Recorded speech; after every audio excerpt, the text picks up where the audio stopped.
have like one guy like come up this way, or you could send. It doesn't really matter as long as you can have like two guys kind of bait and switching this kind of area. That's usually pretty good. Um, and you can do a kind of a mix for the snipe. I generally recommend just kind of like leaving it at the start. And just kind of like having two guys just play kind of like direct in the OV from like mid-bridge side, you know? Okay, so so you said leaving the snipe just right off the Yeah, bat like maybe because like you go want back right control of the after, right? OV. Because like yeah, because like if you guys can get like the OV quick, it's like you can like pressure their sniper, right? And then it's like you could have like two snipers, which would be like really good, right? Okay, got you. That makes Like sense. imagine if like you're with someone, you both live, and then you get the OV, then you can like push for their snipe, and then like when you spawn up, you can just grab the sniper anyway, you know? Right. So if we want to think of like some dramatic meta kind of stuff, the person that's what's the most I want to say the most dangerous spot, but like they're gonna have two people play for rockets, you said, right? Yeah, I mean that's Okay. kind of like the strategy I'd probably like to implement is like two guys green and then two guys go for OV, right? And just hope you get one of them, Got you. you know? So yeah, so if one of the whoever dies, then is gonna be the next person probably gonna grab the sniper since we're Yeah, already on that exactly. Yeah, right side. If yeah. exactly. And it's like, and if nobody dies, it's like it's like kind of they're probably gonna be like four down the other team, right? So you should be thinking about like a flag pull anyway. If it's a Slayer, maybe you guys could just like look to like push up but we'll talk about kind of Slayer meta, I guess in a little or like Yeah, because it's for sure talk about different, that. right? I mean, you can't really spawn trap them in a way, because I mean you can, but I mean it's not the same as capture the flag where they're literally only have half the map to play with. Then you could corner them in that backside where Needles is at. Is that correct? Yeah, yeah. Okay, gotcha. So generally, like in Slayer, how you're gonna wanna like as for like prioritizing kills, there's like when we'll talk about like kind of general kind of game plan, right? So for prioritizing kills, you generally want to be getting kills around this kind of area, like around mid bridge and stuff, and Okay. like just trying to like get control of their tower, right? Right, right, right. Because you kind of want to have like best case scenario would be like a setup like something like this, where you'd have like a guy here And like in their training. yeah, and Okay, like okay. maybe like a guy in sword. But the most important position that you might have to like keep cycling is just like if you can get a guy into their tower, you can like brutally spawn trap the other team pretty much. Got you, got you. So they can't really like get out because they're gonna keep spawning in Mauler it used to be called back in the Yeah. day, Right, right, right. and like this is kind of the setup, right? Because if they go back to flag, it's like they're gonna get melted by like the training guy sword, and if they try OE like push it out for long, which they probably should do, you cannot just kind of melt them in the back, right? And it's like super tough for them to get out. So that's kind of the end goal setup. The reason you don't want to push through high side is because they can kind of like you're kind of handing the other team that perfect setup, if you will, right? What do you mean? Like Say that say if again like through all high side? You mean this side over yeah here? like yeah like long and green. You don't want Oh, to I be see what like you all mean. pushing for this side, right? Because if you all push for this side, you're neglecting like the snipers a lot. Right. And also it's yeah, like they can kind of like do what we're talking about, where they can get on both towers and they can make your life like quite miserable, you know? Right, and if you think about it, all 'Cause the weapons are on that side anyway. I mean, the only weapon that you have yeah, to worry about on this side is what the freaking rocket, and that's in the middle. So I mean, it's not really that hard to rotate from sword yeah, side exactly. to rockets. Yeah, exactly. So, Huh. wait, yeah, but like we're talking about like setups and stuff. You could Yeah. have like like a guy sword, a guy training, a guy S2, and then like the fourth guy could like maybe like play towards green, especially if you already have rockets.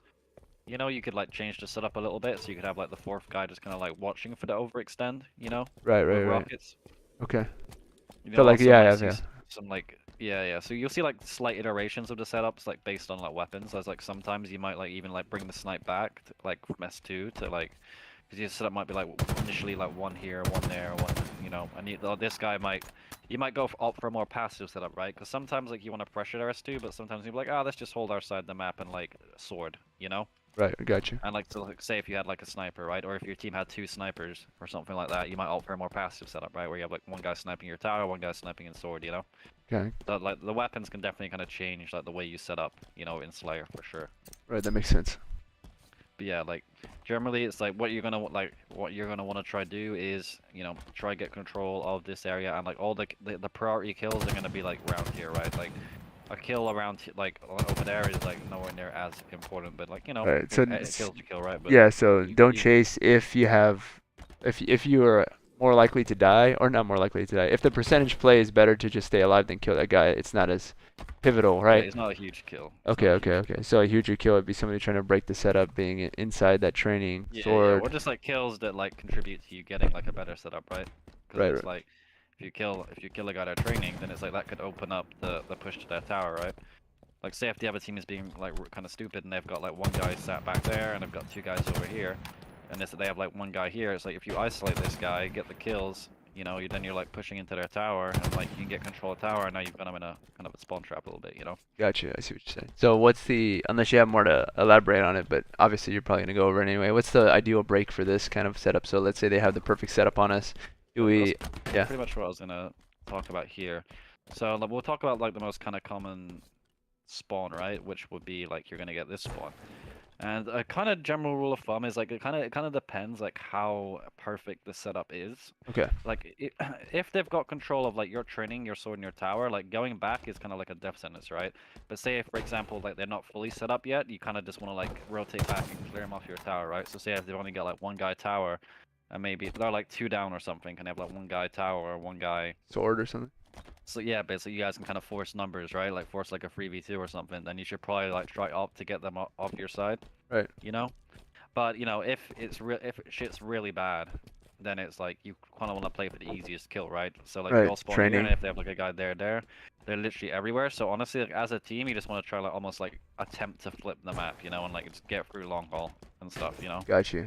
Got you. And just so you can like you have more angles to play with, you know. So like maybe you could play like if you get through, it's like you can kind of like wrap back with like the other 2 spawners and like kind of pinch the guy on training or something, you know? Got you. So yeah, that's what I was thinking. So let's say, because ideally we also want to know what the other team's thinking. So as soon as, let's say we get 3 people across behind the into drop wall, right? Because that's probably what's gonna happen. One person's probably gonna die. I mean, ideally nobody dies.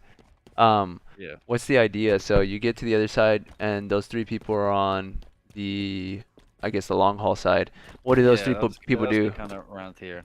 Okay. I mean, at the end of the day, like you don't like rush things, but it's like you're just trying to like find the easiest kill, and it will usually kind of be a guy lingering around training, you know? Right, because yeah, because they're gonna be rotating if too. snipes up, you might want to just keep going and grab that. I mean, there's like a lot of kind of sandbox stuff you can kind of pick up and grab around here as well. You know, if you're on training, you might be able to get the noob combo, which could like get you a pick or something. So.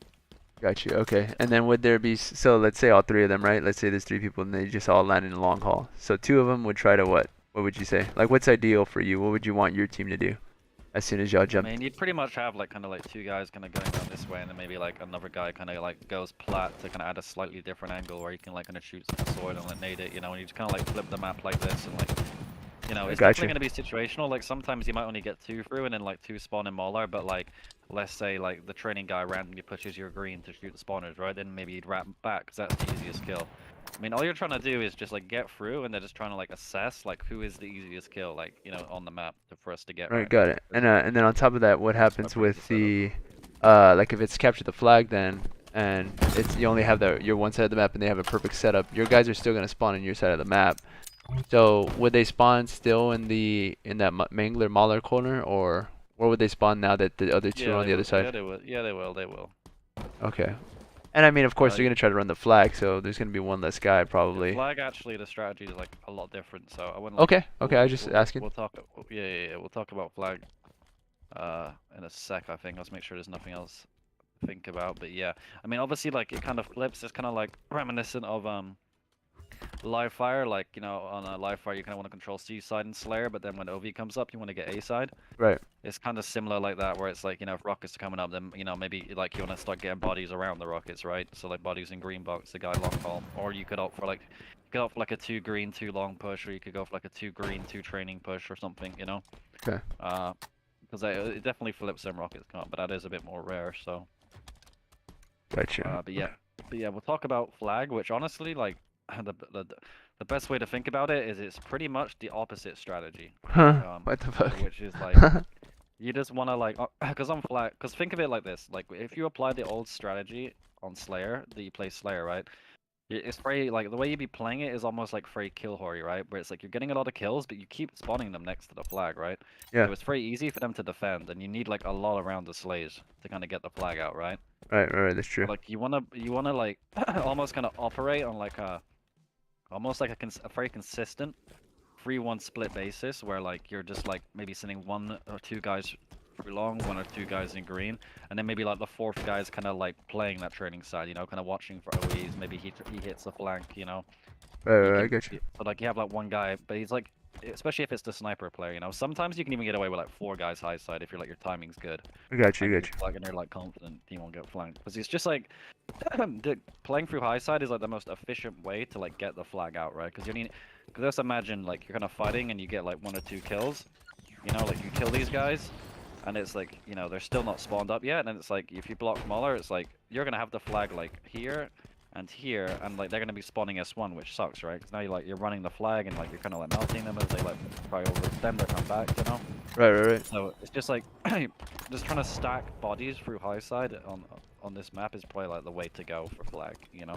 Got you. And it's very kind of similar story where S1, like you're gonna often be getting this spawn because if they're like playing for your side, similar to a lot of other flags, right? If you can beat the other team to this spot, then you should rotate back. But if you feel like by the time you get here, they're just gonna be chucking a million nades at you, then just OE through like runway or something like that. Got or, it. like, Yeah. Because I remember you bringing that up and Lunchbox bringing that up before. Is like if you can get to your flag and try to defend it, unless it's like a stupid numbers advantage, like for them, Yeah. then it'd be good to be there, right? To try to stop them, because you don't need to OE automatically every time. Because a lot of people do that. They just see, oh, the guys are in our base, or like not even in our base, but like close to our base. It's OE. It's like, dude, they haven't even touched the fucking flag yet. Like here, and they're like you're like S1. It's like you could probably like get in there and like force a big 1v1 fight, right? Where it's like the risk is worth the reward kind of thing. You know? Right. It's a complete stop because as soon as they grab it and you're on the other side, it's kind of like, well, now what the fuck? Yeah, because a lot of people I mean I've played with, they like to go and run and just grab the flag, like even if they haven't even grabbed their flag yet. I'm like, okay, it's kind of wild, but all right. Yeah, pretty much. Okay, so high side is the idea for flag playing, and then low side low side is the ideal for Slayer, right? Gotcha. A lot of people definitely like don't apply that, but it's like you'll notice how much of a difference it makes in both regards. Where it's like if you have that kind of strategy and flag, like you're gonna find your team's gonna be a lot more efficient with the objective. And in Slayer, it's like if you play like that in Slayer, how I was saying, it's like you're gonna be able to possibly get the other team in like the blender, if you will, where like, they're gonna be in like a really bad spawn trap, and you can really build like a strong lead. Got it. Yeah, that makes sense. So when we're going into the okay, so again, just see if I remember off the top. So we have a guy S2, guy training, guy sword, and then the fourth guy you said can be where again? Is it more green? Yeah, like the more kind of like this would be like the kind of like, so like if we'll just like do it from the top, right? So Gotcha. like you do it in steps, right? So like let's say you're spawning Mauler, you get control of your tower. Then once you have control of tower, then maybe you look to get control of your training. You know, and yeah, that makes sense. maybe you're green. Then like next step would probably be like, you know, let's get some sword, let's get like a guy in sword or something, you know. Right. And then like once you've got kind of sword and training control, next step is, you know, let's try get a guy on their tower, right? Then once you've got a guy on their tower, you can get a guy there training, and then you've got like perfect setup, you know. Got you. Okay, so again it goes tower, training, green, sword. And then after that, was what again? Sorry, and then... Yeah, then like that guy in sword can maybe get to their sword, and then the guy training can start like doing stuff like this, right? Getting a bit more like risky. Like so he can help. So it's right, like because he has the right side, yeah. So it's like this guy can get up here as the guy's sword. Yeah, because the guy's sword is covering him for the most part. Right? Got you. That makes sense. Or like, you know, you can always flip it, right? Like you could have like one guy's sword, 2 training, one guy goes up here to cover, and then like the guy in sword doesn't want to push because he has a sniper or something. It's like a bit risky. So it's like, oh, this guy'll push, right? So right, this guy'll push as he gets the cover, and it's like this guy'll get up the tower instead. You know? Gotcha. And then the guy in green. So the guy in green, how does he help, and what does he do exactly? Because at the end of the day, I mean, if he overextends, then people are going to be spawning behind us potentially, right? Yeah, this is kind of like a nice little spot, but it's like, you know, like just around here. Because it's like, you know, it's very like kind of situational where like you can, like I said, if you have rockets, I think you can definitely just play a bit more aggro, and like this kind of area, you know.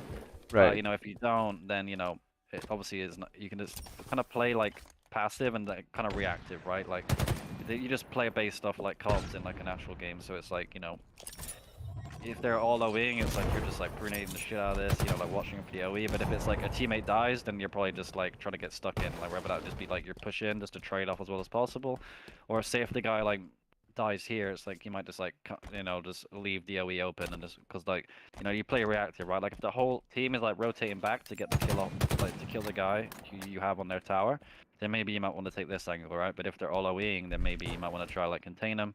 But if like it's like 3 are already through, then it's like fuck, like fuck that. Then let's just like rotate out of control there. our side. Yeah. So okay, here's another idea. So we have 4 people, right? Again, tower, sword, green, and then training. So let's say like, okay, let's go one by one. I know this is real specific and real dramatic, maybe asking this, but you have one guy die at their sword. Do we just stay? Do the other 3 people stay where they're at, or do we rotate a different way? No, I'd say you'd kind of it'd probably be on like the green guy to like just get tight to these guys, right? So like, the guy green would probably want to like just try to get close to these guys, just so like you're all like fighting shooting the same people a bit more. Got it. Yeah. Because like think of it like this, like the more like messy the game, like is this like a general Halo rule, and it's always like kind of like a thing to think about when like you're not sure what to do, is like, like think of it like it was like everyone was like quite separate, but like the reason everyone was quite separate, like you had a guy S2, guy training, guy green, guy sword, is because you had a very clear idea of where the other team's at, right? Like they're all gonna be a Mauler and Flag, right? Right. Like once they start killing people and they start getting out the map and it gets a bit messy, that's when you want to like gravitate towards each other and play a bit tighter, right? Because your information isn't as good. Got it. So then, okay. So it's like the guy green would be like, shit, a teammate just died. I don't exactly know where people are at, so I'm just gonna get a bit closer to my teammates. And like the guy would stay tower then. Okay, so S2 would stay there, and then the green guy would move into training just to be a little bit more, to know what's going on. Like the guy who's like their sword or something, and just trying to like play close and bait and switchy and stuff like that. Got it. And then what about if the so that's if the sword guy dies. Okay, so if the green guy dies, like they overextend and he didn't realize that somebody overextended, like 1 or 2 people got over there, we all rotate. Where does the S2 guy? He just fucking dips to OS, or what does he do? Honestly, like you just play to like maybe like just try like spawn trap, like like towards this side a little bit, So like it'd be like just playing like you just kind of play for like the easiest kills. So it's like say if the guy they send 3 through like long or 2 through long, it's like you might just commit to like killing the spawner here, right? And it's like you can almost like keep like going back and forth killing the spawner whilst these guys are all kind of being useless around like Mauler, right? Got you. Okay. Yeah, I see what you're saying. So if they somehow all get through, then it's like you're just kind of playing angles, playing the damage game, like playing like sword to sword and training and just like. Oh, I see what you're saying. So if there's 3, if there's 3 and 1, right? Like one guy stays over there for some reason, and then 3 of them push through, and then those 3 push through, then the 2 people that were on training, and then sword can run through and try to find that one guy, kill him by himself while the guy S2 is shooting at the guys that and you can keep that going as well, Yeah, and then so the S2 guy until they wrap to help him. When they wrap to help him, it's just like a team fight, right? And you're gonna have like the better angles. So. Right, I got you. So the S2 guy that's sitting there that hasn't died yet, and he sees the 3 people. Does he just play his life there, or does he try to get shots? He tries to distract them from getting the push on the 2 guys that are rotating around. Yeah, the S2 guy obviously. You mean not the S2 guy? Like so when everything's spawning here and you're like on that tower. So like I'm talking about the ideally our setup in Slayer again is S2 our side, training our side, sword their side, and then green our side, right? Yeah, I mean that would be like think of that as like a general setup that's good. Yeah. But like that setup is like pretty good if you have like a snipe, right? But like what I'm saying is like a perfect setup would be is like you could like spawn kill the other team, right? So like a perfect setup would probably be like 1 guy training, 1 guy their side sword, and 1 guy their tower, right? And you're just like spawning on like their side. But that's like perfect. Like that setup you were saying a minute ago can work, but it's like the issue with that is like your team is like 1-2 down away from like them having you in a really bad spawn trap, So it's like you both want to like both teams are kind of testing the waters to like get the other team in that like brutal kind of spawn trap, Got it. Okay, so since I don't know if it's because I think I got confused with that. So would they spawn behind if we're in tower and we're in sword and we're in training and we're in pretty sure the spawns are static in Slayer on this game. On this map? Yeah, I'm pretty sure like you just always spawn on the same side. But even if you don't, it's like you still like I was saying earlier, like you just play the force numbers, right? Because this side has all the weapons and it has all the angles, So like just gravitating towards this side, right? So say if you like all left your tower and then like I was saying, they're all on high, like they all just flip the map and go over here. It's like your team has like all the angles. All they gotta do is rotate back. You can just rotate back, spawn trap shit, like. you just got like such a good like damage advantage having control of sword and both towers and training. You know, like you're just gonna win like the damage fights a lot of the time. Got you. You Okay, know? I got it. I see what you're saying. Yeah, you can get the rotation done if the Slayer, what's it called, aren't static, if the spawns aren't static, then it's a good idea to run just rotate if they aren't static. But if it is static, then obviously this is the god setup for this. Yeah, Yeah, exactly, I got you. exactly. But like even if they aren't, then it's like you're still gonna have like I was saying, you're still gonna have like the best positions on the map to kind of deal with spawns wherever they spawn, right? You know? Right. And 'Cause again, it's like if you're controlling like low side, they're not gonna spawn like this one, right? Like they're just gonna keep spawning in Mauler over and over again, yeah, whether this right. one or that one. So it's like you can just like pick your poison on like Got you. whichever base you want to And play. then again for flag, again the ideal setup is again going through 3. You Yeah. said, yeah, you're going through. It's just going through high side. It's not really like necessarily like setups, right? Because Yeah, setups yeah, are kind of more like strongholds and Slayer, but like yeah. you're just trying to like get numbers through high side, you know? Get the flag out, run it like rather first BR, or run it this way, and then just get through. Watch DOE, watch like this area, watch like that area over there, you know? Gotcha. So okay, so the fourth Okay. guy that's not the 3 guys is what, playing our green or our tower? Our tower is probably a bit too. It kind of depends on the situation. I'd say like our tower is usually like a bit too passive, but Yeah. like generally he's gonna be. It kind of depends on your weapons as well. Like if you have a snipe, maybe playing your tower is pretty good. But like like say if all your team's like pushing in and fighting guys in their green, you don't want to be sat in your tower, right? You want to be Yeah. like trying to help them. You want to like get an angle on them, so like you might go this way, right? It's all about timing. So say if like they've got like a bunch of guys S1, like I was saying that there's in some situations you can send 4, right? Right. Because you can render the 2 guys there S1 useless or the guys there sword useless. But say if they've all kind of rotated back, then like you could this angle could be pretty strong. Got Like it. just wrapping around in like a 3-1 split. Right. And Like all it is just like it's just a game of like finding the weaknesses and like yeah. finding thinking like where you'll best be utilized, right? If you can force a 4v3, go for it. If it's kind of an even fight, but they're all kind of funneled into the same angle, then you kind of want to like use as much of the map as possible. It's just kind of an information game. Got it. So would you say that, okay, so that push to get to rocket through drop wall side, I guess we could call it, through long haul, Yeah. is ideal for flag. So Flag. in any case, let's say that. Generally, like 2 through green is pretty common. I'd say like when you're pushing through high side, like 2 through the rockets, in through the rockets area. What's the typical nature of like the game? Is there any? I want to say, is there any? Because obviously there is.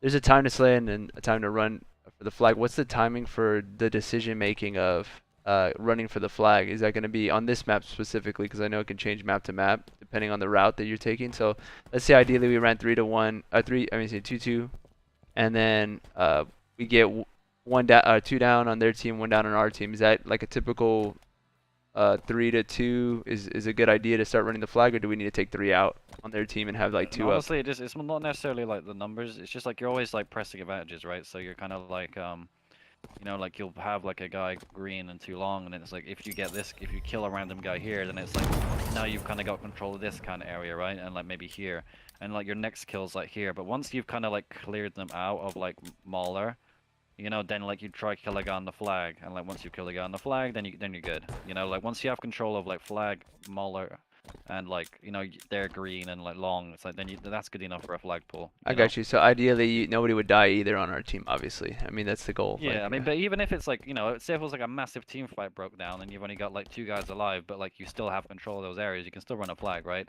Because you're blocking the spawn. So right, like you can say see like the OE, yeah. say they're like 4 down and there's only 2 of you up, you can still run the flag, get it here, because the other team's still gonna spawn S1, which is like miles away. So if you have like one guy kind of covering, like just watching the go back, that can usually be enough. You to like just barely get the flag back into long haul. Gotcha. And then they start OEing. So okay, let's say we have a 2-4 and they're all 4 down, right? So the Yeah. 2 people that spawn up, I know it's like real specific, but let's say the 2 people that spawn up that died on our team initially, where should they really play? Should they? They'll just be like honestly like jumping on this plat, chucking nades at training, like chucking nades there, just kind of like watching OEs, stuff like that. Unless like you get like a calm like they're all behind me long haul or something. And Yeah, they'll yeah. rotate it back to green. So you just be kind of watching your green, watching training, like watching these areas. It's the least likely pot spot is very long, right? So you're probably just kind of watching for the OE because it's like they're probably OEing, So you're just kind Gotcha. of watching that. Got it. Like low spot. Okay, now that makes sense. I got you. That Yeah, that helps a lot. I just wanted to see kind of what the idea or the Yeah, meta is that's on the other that. thing. I think it is definitely like a more productive and gives you a little head start, right?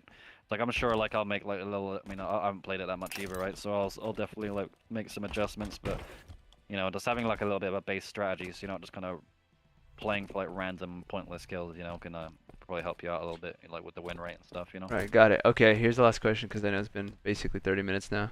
About to be oh yeah, it is too. Do you have somebody right now, or can you take one No, last no, question? no, yeah, sure. Okay, so What is it? on on capture the flag versus Slayer, great. It's we know the difference now. High side flag, low side Slayer for the most part. Rotate if you need to. If we change the spawns on Slayer, if not, we stay where we're at. Get the Yeah. those kills. But in regards to capture the flag, is there a time that having the Slayer setup could be helpful? Is that when we start playing for OS, perhaps? Yeah, that's a good question. I'd say for Overshield, yeah, like that could definitely make a lot of sense. I think like, you know, if everyone's in sync, like if you could like get there early, like that could work. Like you could opt for like a couple of setups, right? You could just kind of like try control like their sword, and like you could like probably just get away with like controlling their sword and like mid bridge, and like you kind of keep the team off their training. That's all that really matters. But yeah, sometimes like say if like you're really like separated, you know, it'll be a very niche situation, but like if you're like very separated from like your team like respawn wise, and like you know you can like beat the enemy to their tower, like you could maybe get here and like just play a bit sneaky, right? And then like as overshield comes up, you kind of pinch the guys coming towards bridge, you know? I That see. could I see. definitely be a play, but it's definitely a lot more niche than some of the like plays that we've kind of talked about before, you know? Got it. I see what you're You saying. know, Real as long as you're just specific. following like super basics, like of like, you know, you're all like shooting at the same time at the same people, you know, Got it. flying around the overshield, you should be fine. Like, Got it. That makes sense. I mean, that'd be great if we could do that, right? I mean, if we're playing, then that could lead to a push, right? I mean, you have the Slayer set up for on the CTF specifically for the OS, and then you get a guy from your sword, either or their sword, getting either the yeah, OS and then pushing their there tower. will honestly be like some occasional Yeah. situations where Right. like, especially with like an overshield, like we were saying, like say like, you know, you did what you said and like you had like a guy S1. It's like, and you just got overshield, then that could honestly be like a situation where you would run the flag low. Think of it as like, you know, like when you'd run the flag low on like Bazaar, right? Like it was a thing, but it was like very rare, you Right. know? Right. Right. Like it's kind of a similar kind of thing where it's like if the chips fall correctly, or like it's the only like time you ever really should be fighting around low is like when overshield's up and you just happen to like get the other team free dead and you've got a clean overshield, you know, so you're just Got it. trying to push this way. Got it. That And makes even sense. sometimes when you push this way, you'll still run the flag this way, right? But say if you've got like two snipers on training, you know, like watching over you as you run the flag, then you're probably like, ah, I'm just gonna run the training, you know, because I got two snipe guys to like watch over me, Got it. rather than And like maybe run the flag this way. But it's definitely like a lot more rare, and it's not yeah. something you should try to overdo. It's like Got you. it kind of like slaps you in the face, like when you should run it training, right? Or it's like you know the other team's gonna be spawning needles, and you Right. have Right. like two teammates with snipes on like mid bridge or something, you know? Got it. Okay, so yeah, that's real specific. That's good. That's exactly what I was wondering. So like, because I didn't want to just think about it as one flag run, because I know it's all specific, but having the idea kind of laid out is very imperative. Because now I know if there's a Yeah, yeah, OS play, there's a potential idea for a play able to happen and unfold if it, like you said, if the chips fall correctly. We get OS. We have one sniper, maybe two snipers playing from their sword or training and tower. Then you can run it low as they're freaking out, like, oh shit, how do we stop this shit? They're probably yeah, gonna run exactly. through long haul, obviously, if they For can high get through. side, yeah, and it's Yeah. definitely a little bit tricky to deal with the AoE because there's a lot of cover on high side, Right, but you right, just try your best, right? It's a lot easier if you have snipers for sure. right. You know, maybe getting back to your own tower can, getting back to your plat can be good, but yeah, it can be definitely be done because there's definitely like a longer flag pool running it this way. But Right, you know, like I said, if you had an overshield to push in with, plus you had right. snipers, it's like that could be enough to get the flag back, you know? That's awesome. Okay, that sounds good. Hey, Story, you there? Yeah, I'm here. Hey, what do you think, man? What do you want? Do you want to ask a question, or what do you think? Nah, I think it reminds me a lot of how in the MCC H3 playlist, it's like flag, you force them to spawn in S1, snipe court, player, you force them to spawn mauler, and then you just kind of, that's the general idea, and then you play situations based on that. Yeah, yeah, and I feel like a lot of like players aren't gonna like be knowing this, right? Because it's definitely not everyone's been playing Halo for a billion years, right? So not everyone kind of knows the strategy. So having Yeah, for like sure. kind of a basic idea of like the strategy just kind of speeds up the process, right? Because I mean, to be honest, like I'm very old school. And I remember in like back in the day in Slayer, like even like the way like pros played, like like the meta on Slayer was like a lot on Pit Slayer was very passive, even like back in the day, in like 2010. Um, And then like as people went back to Halo 3 and started playing it, like and people got more better at it, the meta became like what I was saying, right? Where like you're trying to get guys onto their tower and like get them in like a blender, if you will. But it's like the meta used to be a lot more passive. Like let's just control our long, control our green, control our turning, control our tower, maybe sword. And teams would just kind of play campy, right? But as teams got better and more efficient and realized what to do with numbers and stuff, like Right. you know the meta kind of swapped, and you could like you know get the other team in like a lot more like of a nasty spawn trap, you know. Got it. So So I guess that. Sorry, I just remembered something else. So to get out of the CTF to get out of that setup, out of them going long haul and then going mid bridge, I guess.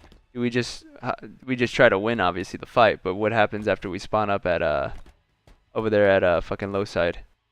well, it's just like any other flag, right? You get the S1 spawn, and you're like, can I beat them back to my flag? Yes or no, you know. So you're trying to get back into your mauler and like your flag. Right, that's If right. you Okay. can't beat them there, then this OE. If you can, you just kind of camp in like mauler or like this area and just like wait for help, you know, and stuff like that, and like Gotcha. try not to take too much damage. Okay. You know, kind of like how you'd camp in like any flag, right, when you're waiting for help. Gotcha. And then in Slayer, again, they have the control of low side as opposed to high side. Then to get out of that spawn trap, so to speak, what would we do? Just run through a long haul Yeah, to you flip the just spawn? OE, Yeah. or like I said, but you know, if you do feel like you can like force a 3v2 on the sniper and like you can get away with it, then you know, then you can all go try get them off your tower. But if you feel like that's a lost cause, then just overextend, you know. Got it, my brother. Thank you so much, man. No worries, no worries. Hopefully, this helps you on the pit a little bit, and yeah, Yeah, let me know how it goes. For sure, man. Have a good one, my friend, as always.